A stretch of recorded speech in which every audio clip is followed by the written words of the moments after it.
నాయుడు గారి కాలం అధ్యక్షునిగా టీటీడీ చరిత్రలోనే చీకటి కాలం. ఇది చీకటి యుగం.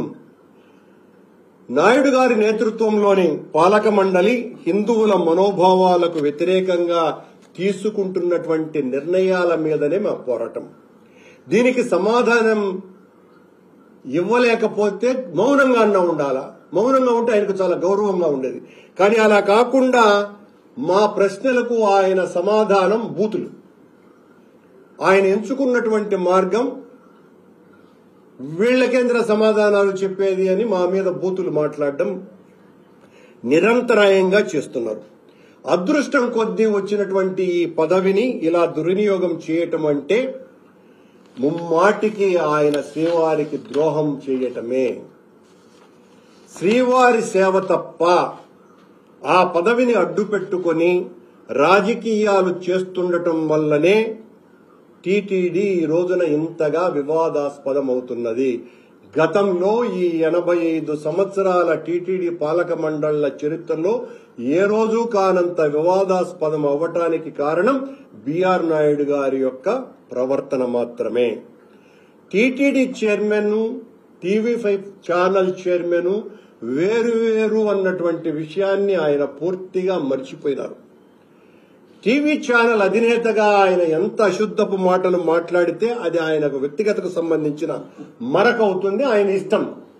కానీ టీటీడీ చైర్మన్ గా ఆయన ఈ రకమైనటువంటి బూతులు మాట్లాడటము అంటే సమస్య వస్తున్నది కనుకనే మేము ఖచ్చితంగా మా ప్రశ్నలకు సమాధానం ఇవ్వకుండా మీరు ఇలా మాట్లాడితే మేము ఖచ్చితంగా మిమ్మల్ని నిరంతరాయంగా ప్రశ్నిస్తూనే ఉంటాము.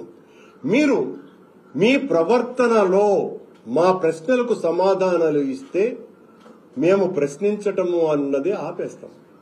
మీరు అలా చేయటం లేదు. అసలు మీ అనుచిత ప్రవర్తన వలన అత్యంత ఎక్కువగా బాధపడుతున్నది నాకు తెలిసి చంద్రబాబు నాయుడు గారే అయి ఉంటారు.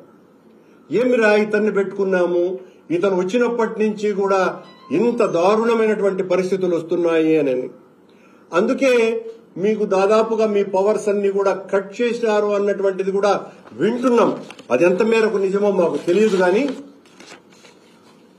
మీరు మీ ఛానల్లో నేను అసలు దర్శనాలే ఇవ్వను, టీటీడీ చైర్మన్ దర్శనాలు ఇవ్వదు, మేము వేల ఇచ్చినామని చెప్తా ఉన్నారు. ఈ సందర్భంగా బిఆర్ నాయుడు గారికి ఒక నేను ప్రశ్న.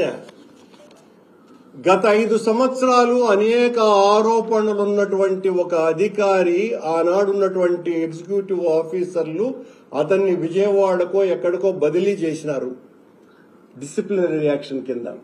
ఆయనను ఈ రోజున ఈయన పర్సనల్ గా పిలిపించుకొని జేఈఓ ఆఫీస్ కు అటాచ్ చేసి బిఆర్ నాయుడు గారి దర్శనాలన్నింటినీ కూడా ఆ రామచంద్ర అనేటువంటి ఆఫీసర్ చూస్తున్నాడు. ఆయన రామచంద్ర మాట ఈ రోజున అక్కడ శిలాశాసనం. బిఆర్ నాయుడు గారు కొన్ని వందల దర్శనాలన్నీ కూడా ఆ రోజున మేము పారదర్శకంగా చైర్మన్ ఆఫీస్ అయితే చైర్మన్ ఆఫీస్ నుంచే వచ్చాయి. ఇప్పుడు అలా కాదు, దొంగదారికి అనుకున్నాడు బిఆర్ నాయుడు గారు. అతను జేఈఓ ఆఫీసులోనే ఉంటాడు, జేఈఓ ఆఫీస్ మనిషిగా ఉంటాడు.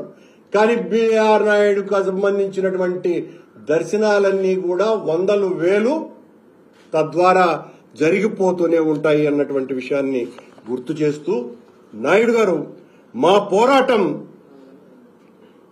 మీరు చేస్తున్న అరాచకాల మీద, చంద్రబాబు గారు చేస్తున్నటువంటి అన్యాయపు పోకడల మీద అంతే తప్ప మాకేమీ మీ మీద వ్యక్తిగతమైనటువంటి ద్వేషం పొరపాటును కూడా ఉండదు.